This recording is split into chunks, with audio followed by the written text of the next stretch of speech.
શ્રી ગણેશાય નમઃ. જય શ્રી કૃષ્ણ. આજે આપણે જીવંતિકા વ્રત કથા કહેશું. જે લાલ શુક્રવાર રહીએ છે એ વ્રત કથા વ્રતની વિધિ કહેશું. જો વિડીયો પસંદ આવે તો ચેનલને સબસ્ક્રાઇબ કરવાનું ભૂલતા નહીં, જેથી આગળના વિડીયો તમને મળી રહે. જીવંતિકા વ્રતની વિધિ.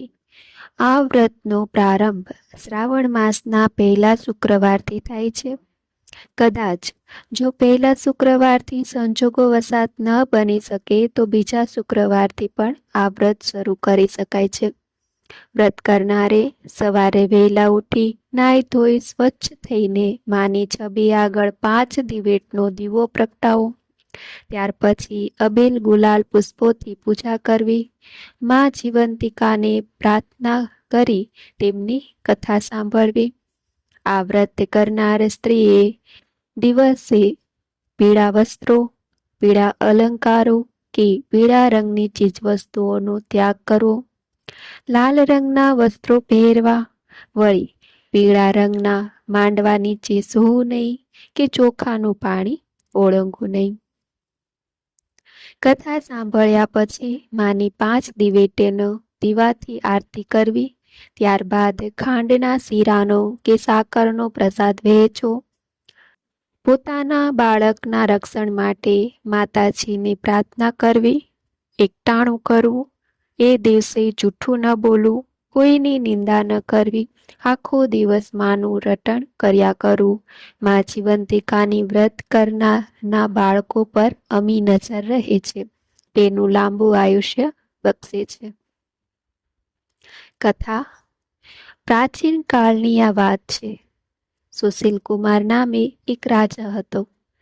તેની સુલક્ષણા નામે એક પત્ની હતી.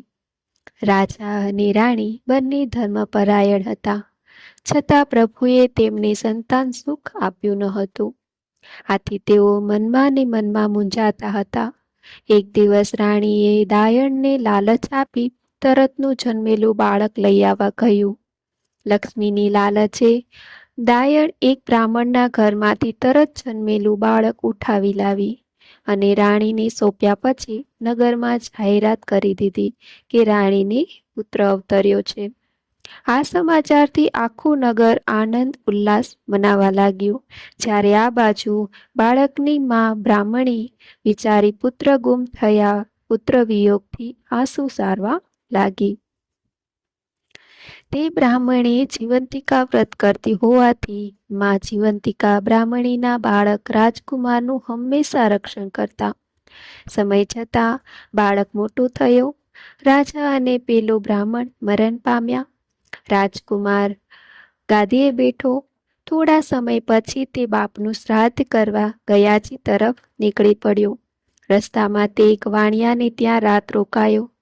એ દિવસે વાણિયાને ત્યાં બાળક જન્મે 6 દિવસ થયા હતા. ઘરમાં બધા ઊંઘી ગયા હતા. ત્યારે માં જીવંતિકા રાજકુમારનું રક્ષણ કરતા ત્યાં બારણા પાસે ઊભા હતા. એ વખતે વિધાતા લેખ લખવા આવી પહોંચ્યા. માતાજીએ તેમને રોકીને આવવાનું કારણ પૂછ્યું. તેના જવાબમાં વિધાતાએ કહ્યું કે હું આ બાળકના લેખ લખવા આવી છું, જે કાલે તો ગુજરી જશે. આ સાંભળી માતાજીએ કહ્યું, જ્યાં મારા પગ પડે ત્યાં અમંગળ કદાપી થઈ શકે નહીં.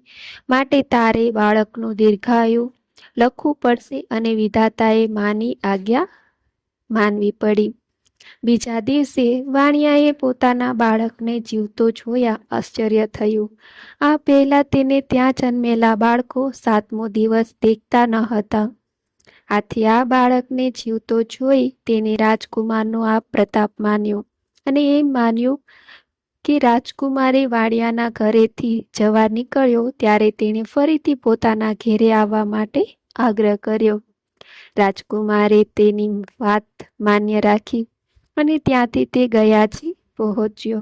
શ્રાદ્ધ કર્મ કર્યા પછી પિંડદાન આપતી વખતે નદીમાંથી 2 હાથ બહાર આવ્યા. આ જોઈ રાજકુમાર અચરજ પામ્યો અને પિંડ એ હાથમાં મૂકી દીધો. ત્યાર પછી તે પાછા વળતા ફરી પાછો પેલા વાણિયાને ત્યાં આવી પહોંચ્યો. એ દિવસે વાણિયાને ત્યાં ફરી બાળકનો જન્મ થયે 6 દિવસ થયા હતા. રાત્રે ફરી પાછા વિધાતા છઠ્ઠીના લેખ લખવા આવી પહોંચ્યા. તેમને મા જીવંતિકાએ ફરી રોક્યા અને એ બાળકનું દીર્ઘાયુષ લખવા કહ્યું. વિધાતાએ તેમના કહ્યા પ્રમાણે કર્યું. લેખ લખીને આવ્યા પછી વિધાતાએ માને પૂછ્યું, માં, તમે આ રાજકુમારનું રક્ષણ શા માટે કરો છો? માં જવાબ આપે તે પહેલા રાજકુમારની આંખ ખુલી ગઈ. તે ધ્યાનથી માના શબ્દો સાંભળવા લાગ્યો. માતાએ કહ્યું કે આ બાળકની માતા મારું વ્રત કરે છે અને શુક્રવારના દિવસે પીળા વસ્ત્રો પહેરતી નથી, પીળા માંડવા નીચે જતી નથી તથા ચોખાનું પાણી ઓળખતી નથી. આથી મારે તેનું રક્ષણ કરવું પડે છે. રાજકુમાર આ સાંભળી વિચારમાં પડી ગયો. બીજે દિવસે વાણિયાની રજા લઈ રાજકુમાર પોતાના રાજ્યમાં આવી ગયો અને મહેલમાં જઈ રાણીને પૂછ્યું, માં, તું કયું વ્રત કરે છે? માએ કહ્યું, હું તો કોઈના વ્રત કરતી નથી. આથી રાજકુમારે ખાતરી થઈ ગઈ કે આ મારી સગીમાં નથી. આથી તેણે પોતાની માને શોધી કાઢવા માટે શ્રાવણ માસના પહેલા શુક્રવારે નગરજનોને જમાડવાનું આમંત્રણ આપ્યું. દરેક સ્ત્રીને પીળા વસ્ત્રો પહેરીને આવવા આજ્ઞા કરી. બધા જમવા આવ્યા ત્યારે રાજકુમારે સેવકોને પૂછ્યું, હજી કોઈ જમવામાં બાકી રહી જાય છે? ત્યારે એક સેવકે કહ્યું કે એક બ્રાહ્મણે પીળા વસ્ત્રો પહેરી જમવા આવી શકે તેમ નથી. તેણે આજે પીળા વસ્ત્રો નહીં પહેરવાનું વ્રત લીધું છે. આ સાંભળી રાજકુમાર ખુશ થઈ ગયો. તેણે તરત બીજા રંગના વસ્ત્રો મોકલ્યા. તે પહેરીને પેલી બ્રાહ્મણી આવી. રાજકુમાર અને બ્રાહ્મણી સામસામે મળતા જ બ્રાહ્મણીના સ્તનમાંથી દૂધની સેર નીકળી રાજકુમારના મોંમાં પડી. આ દ્રશ્ય જોઈ બધા એવી અવાજે બોલી ઉઠ્યા, આ બ્રાહ્મણી રાજકુમારની સાચી માં છે? ત્યાર પછી રાજકુમારે રાણીને પૂછ્યું. તેના જવાબમાં રાણીએ રડતા રડતા સંઘળી વાત જણાવી દીધી. રાજકુમાર પેલી બ્રાહ્મણીને માં કહીને ભેટી પડ્યો અને તેને પોતાની સાથે જ મહેલમાં રાખી. ત્યારબાદ ઘણા વર્ષો સુધી રાજકુમારે ખાધું પીધું ને રાજ કર્યું. જય જીવંતિકામાં.